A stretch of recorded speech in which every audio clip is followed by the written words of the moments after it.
Queridos irmãos, queridas irmãs, bom dia! Hoje, 25 de novembro, sábado da 33ª semana do Tempo Comum. Hoje a igreja celebra Santa Catarina de Alexandria. Então, Catarina, né? Santa Catarina, eu carrego esse nome. Peçamos esse dia a intercessão. Eu vou pedir a intercessão de Santa Catarina de Alexandria, não só por mim, mas por cada um de nós.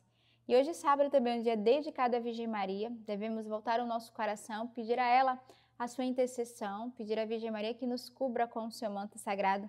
Nós que nos consagramos à Virgem Maria, ela é que é protetora das nossas vocações, da nossa vida. Então, neste sábado, eu faço esse convite a desde cedo a meditarmos a palavra de Deus através da nossa Lexio Divina, nesse método de oração que a igreja, já nos oferece há tantos anos e que hoje somos convidados, juntamente com a igreja, a meditar cada leitura, cada palavra, para que ao chegarmos na missa já tenhamos o nosso coração preparados para essa escuta da palavra de Deus. E eu quero fazer aquele convite, de adquirir já o compêndio, já a Lexio Divina de 2024. Já chegou com o tema Sinfonia da Oração, o nosso tema de 2024, recebido aí no coração do nosso fundador. E o nosso compêndio ele já está disponível no nosso site, através da loja online, mas também nas nossas casas de missão, nas casas de aliança, mais perto de você. Você pode adquirir para você, mas também lembrando que estamos já no finalzinho do ano, tempo de Natal, tempo de presentearmos uns aos outros, é tempo de amigo secreto. Então, contribua ajudando a comunidade e oferece um presente de evangelização.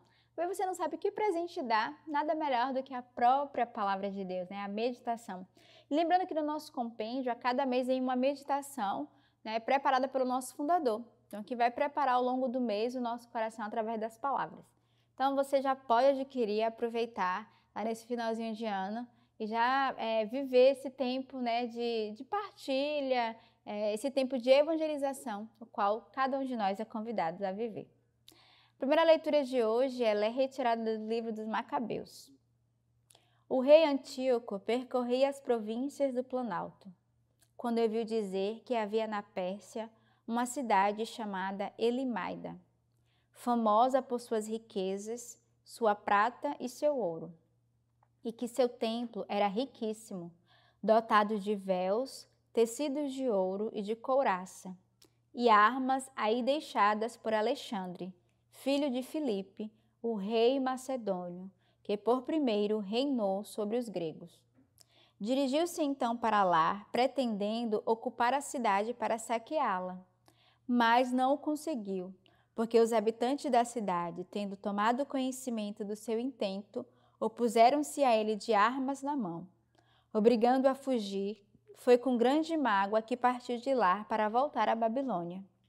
Ele estava ainda na Pérsia quando vieram anunciar-lhe que as tropas enviadas contra a Judéia haviam sido destroçadas, e que Lísia, tendo seguido por primeiro para lá, à frente de poderosos exércitos, tinha sido obrigado a fugir diante dos judeus, os quais haviam se tornado mais temíveis por causa das armas, dos recursos e despojos abundantes, arrebatados ao exército vencido. Além disso, haviam removido a abominação que ele erguera sobre o altar de Jerusalém, bem como haviam cingido de altas muralhas o santuário como outrora, e ainda Bet-sur, uma das cidades do rei.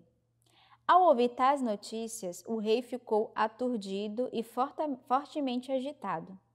Lançou-se ao leito e caiu doente, acabrunhado por não lhe terem sucedido as coisas segundo o seu desejo.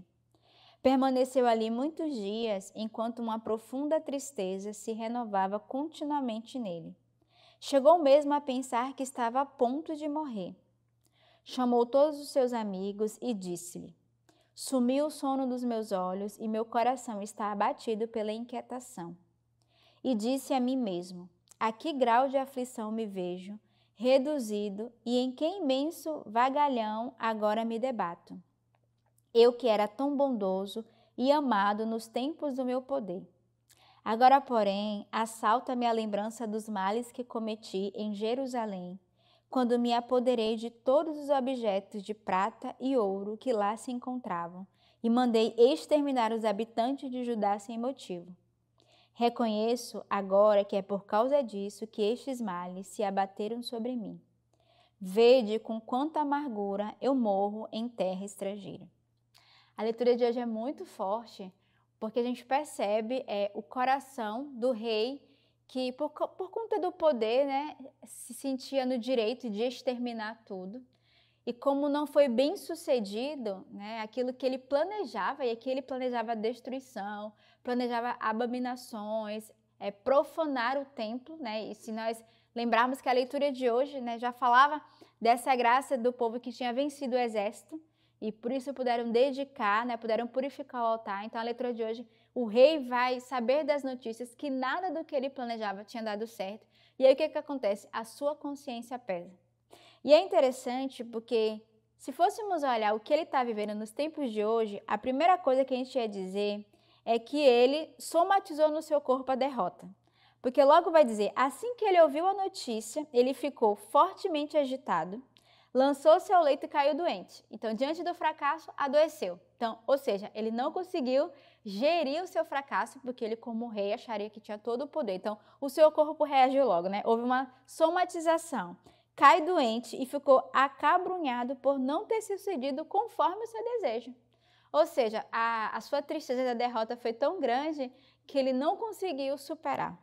Depois, ele vai permanecer ali por muitos dias com uma profunda tristeza. Se fosse hoje, a gente dizia o quê? Está depressivo. Né? O rei ficou depressivo, triste por muitos dias, porque não conseguiu gerir a notícia que ele escutou da sua derrota. Chegou até mesmo a pensar a ponto de morrer, né? Tentativa suicida. Então, a gente vai fazendo uma leitura de hoje, do passado, com as situações de hoje. E mais na frente, a gente vai perceber que ele suscitou nele uma grande ansiedade, porque diz assim, ele vai chamar os amigos e ele vai dizer, sumiu o sono dos meus olhos e meu coração está abatido pela inquietação. Só que no finalzinho da leitura ele vai fazer uma reflexão, ele se dá conta que todos esses males aconteceram por causa da sua maldade, por causa do seu coração que era mau e que queria se apoderar de todos os objetos e que queria exterminar os habitantes. Então ele se dá conta, ele diz assim, reconheço agora que é por causa disso que esses males se abatem sobre mim. Então o rei vai fazer uma leitura de que ele estava pagando pelo mal que ele tinha semeado. Então, a leitura de hoje é muito forte, porque muitas vezes nós não compreendemos o que nós vivemos e devemos fazer uma leitura, como tem sido a nossa conduta, né? Como é que eu tenho sido com as pessoas? E às vezes a gente sempre escuta dos antigos, né? A gente colhe aquilo que a gente planta. E aqui ele colheu aquilo que ele plantou, né? O mal, a maldade, a dureza do coração.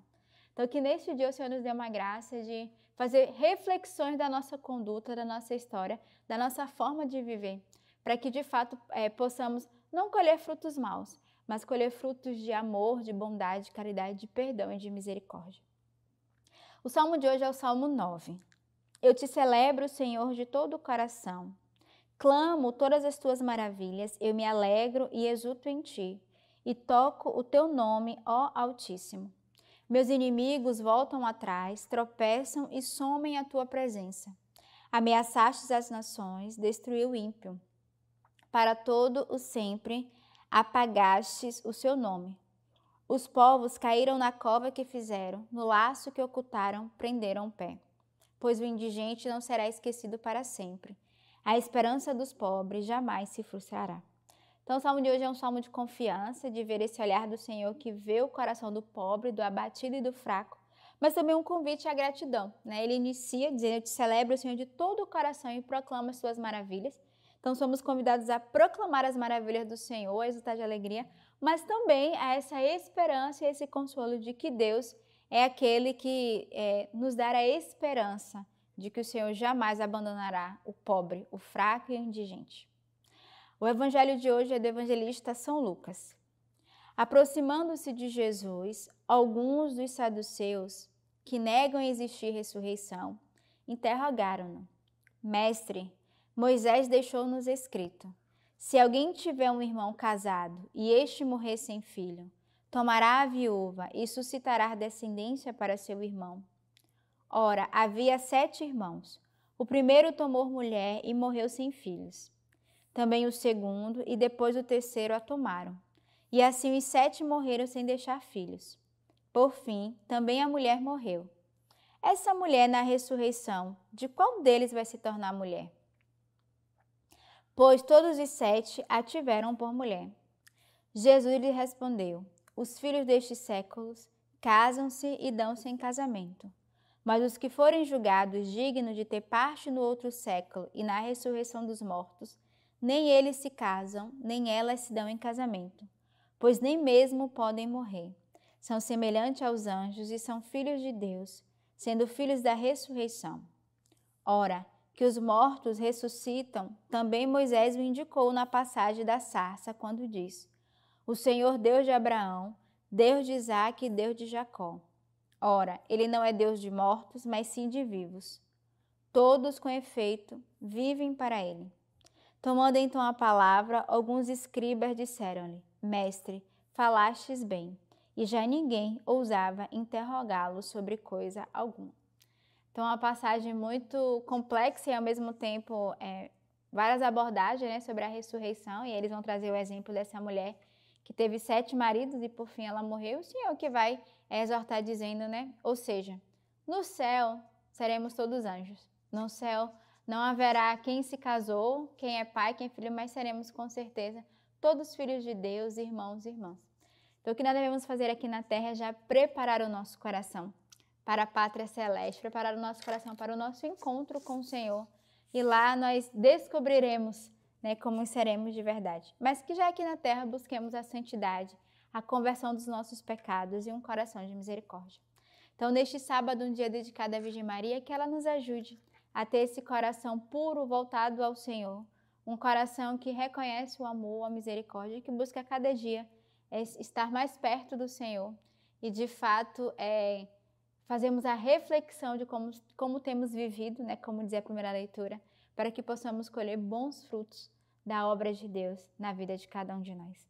Tenhamos um belo sábado neste dia e que Deus os abençoe.